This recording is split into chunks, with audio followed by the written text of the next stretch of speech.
I'm back. Kumusta? Welcome to my channel. Grabe, di ba? Ganito rin ba araw mo? Yung feeling na nag-aagawa ng oras mo para sa trabaho, deadlines, school projects, or sa bahay. Nag-traffic pa sa daan. Sunod-sunod na problema. Tapos parang gusto mo na lang sumabog. Sa totoo lang, ang hirap maghanap ng kapayapaan sa gitna ng lahat ng yan. Parang imposibleng maging kalmado. Pero may isang tao na nag-o-offer ng peace na hindi kayang ibigay ng mundo. Sabi ni Jesus sa John 14:27, "Peace I give you, my peace I give you. I do not give to you as the world gives." Ito yung peace na hindi nakadepende sa kung gaano ka-smooth ang buhay mo.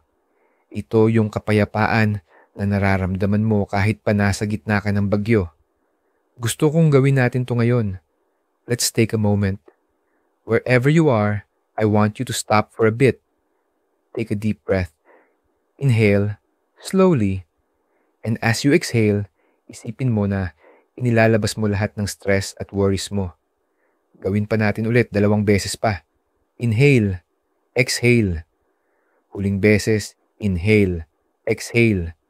Ngayon, sa isip mo, sabihin mo to, "Lord, ikaw ang peace ko." Simple lang, di ba? Pero ang lakas ng impact.